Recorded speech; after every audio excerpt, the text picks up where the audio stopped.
Hello students, Shabana Lodi this side, the science faculty from STVA. Welcome to another session of the chapter Sorting Materials into Groups. In the last class, I taught you about the detailed explanation of object and material and their properties. So the two properties we discussed, that is the appearance and hardness, and why do we need to sort out the materials. The chapter, that is the sorting materials into groups, means first is the introduction, then objects around us, materials around us, why is sorting needed, and the properties of materials. So today first I'll give you a brief description of objects and materials, the two properties, and next we'll discuss the rest of the properties in this chapter. So the table, the chair, sofa, pen, fan, car, bus, everything is an object. Means anything that can be seen or whose presence can be felt somewhere, we say that they are all the objects. Wood, plastic, glass, metals, they are the materials. Means which part the object is made up of, or which thing or object is made up of, that we call the materials. Means anything that is used to make an object is the material. Next is, why do we need to sort out the materials? Sort means to classify the materials into different groups. And the property, that is the appearance. Appearance means what the material look like. And metals have luster or shine. And the hardness, that is the materials that compressed or scratched easily, they are the soft materials. And the materials that are very hard to compress and they are not scratched easily, they are the hard materials. Now the objects and materials, anything that can be seen or whose presence can be felt around, are the objects. Anything that is used to make an object is the materials. Next comes, why do we need to sort out the materials, and the two properties of material, that is the appearance and the hardness. Come to the next topic or the next property, that is the solubility. Solubility is the substance that dissolves in some material. So take an example, you have a sugar solution, or what we do, we put some sugar in water, in a glass full of water, and stir it well and mix it well. We get a powdery liquid, and we didn't see the sugar particles because it gets completely dissolved in water. So we say that sugar is soluble in water. Whereas if you put some sand in a glass full of water, what happens? It doesn't mix with water properly, and we see the sand particles in water. So we say that sand is insoluble in water. Now here we are going to discuss about the solubility that can be in other liquids or in water. For example, a particular material can be soluble in water or oil, or it may be soluble in any other liquid or in other liquids. So let's talk about the soluble substances. So these are those substances which dissolves in water completely. So let us look the common examples of soluble substances like sugar, salt, and lemon, or vinegar, they are the examples of soluble substances. So suppose you are going on to prepare a lemonade or a lemon solution. So you mix sugar, salt, lemon and mix it all with water and completely stir it completely, and it dissolves completely in a water. Means we are not find any sugar crystal or any salt particles in it. It completely dissolves. Even some liquids are also soluble in water, like the vinegar, the lime juice are the examples that completely dissolve in water, and we can say they are soluble in water. Whereas some materials that are insoluble in water, no matter how we stir it or mix it gently, but they are not mixes and not give the uniform clean solution. The best example to understand is the sand. Sand is insoluble in water. The particles of sand are clearly seen in the water if we mix it or stir it continuously. So a lot of liquids are also insoluble. For example, coconut oil, mustard oil or other cooking oil, they are the insoluble in water completely. So if we put mustard oil in a water, we can see the layer of mustard oil is over the surface of the water and it doesn't mix. So those substances or material that cannot mix or insoluble are called the insoluble substances.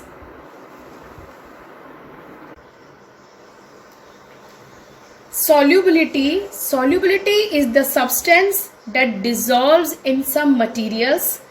A particular material can be soluble in water, and the substances that completely dissolves in water are the soluble substances like sugar, salt, vinegar, etc.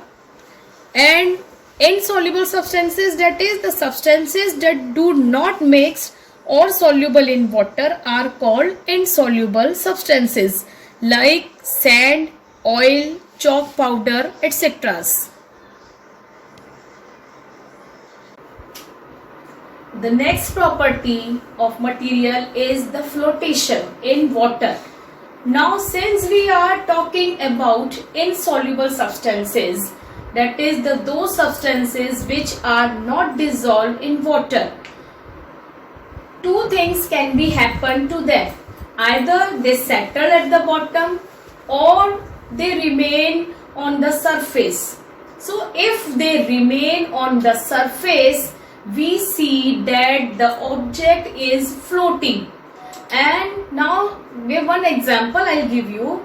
Think of the paper boat on water. So when we put a paper boat on the running water, the boat always remain on the surface of the water and it keep moving with the running water. So we say that the boat is floating. And whereas when we throw a stone into the water, what happens? It does not float with the water. It goes inside the water and it basically sinks into the bottom of the water. So the insoluble substances,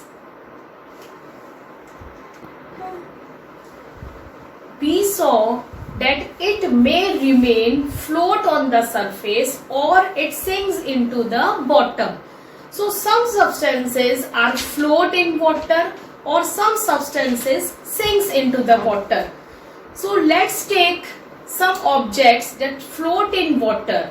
The common examples are mustard oil or wood. Both solid or liquid can float in water. And a piece of wood can also float on water. So if we put a piece of wood into the river, or any running water, we find that it does not sink into the water, but it remains floating on the surface of water. So many examples like plastic toys or balloons, they are the floating objects, means they can float on the surface of water. On the other hand, there are some examples of those substances that can sink into the bottom.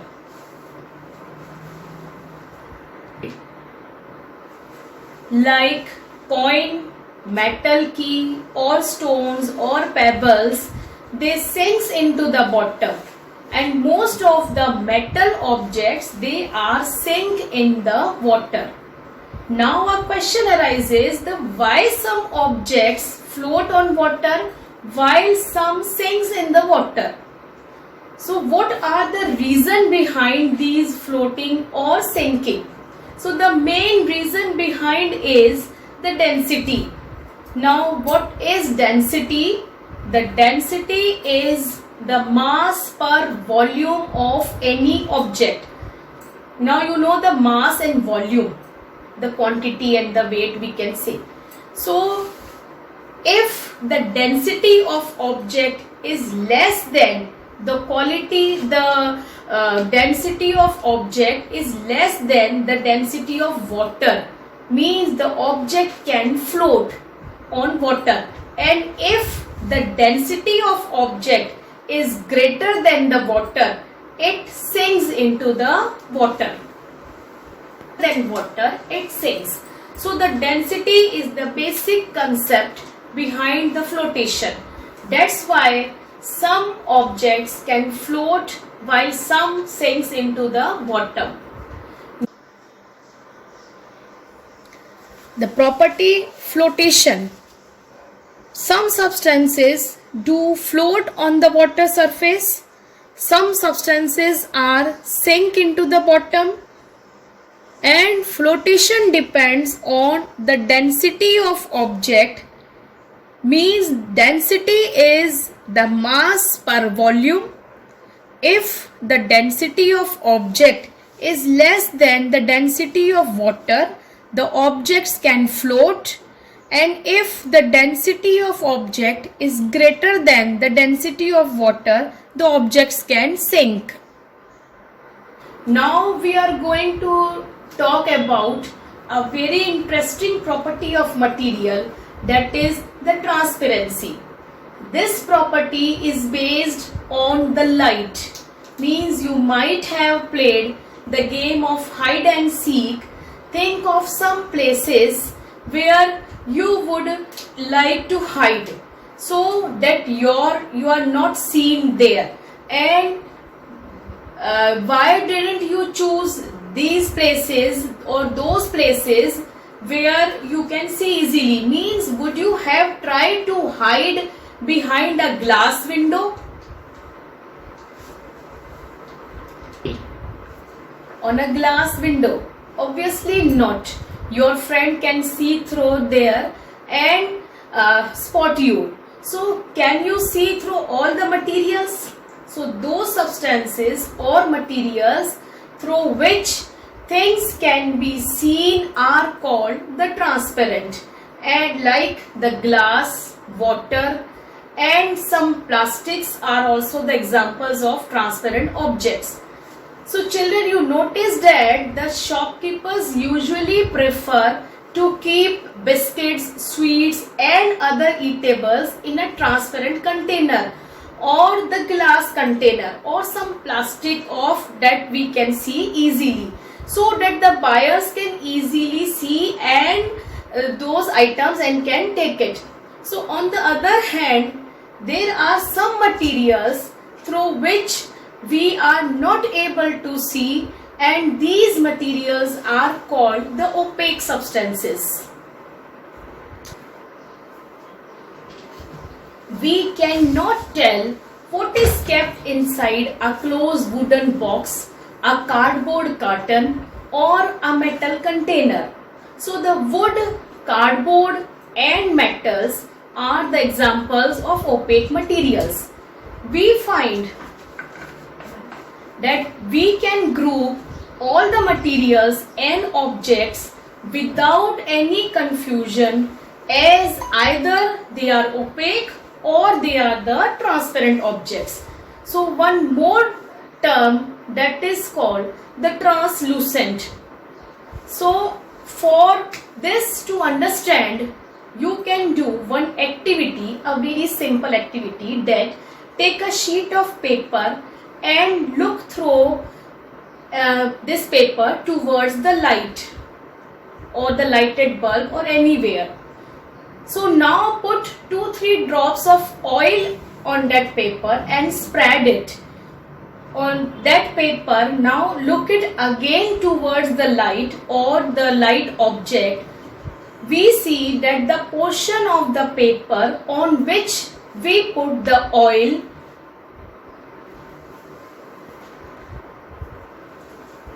the oil has been spread.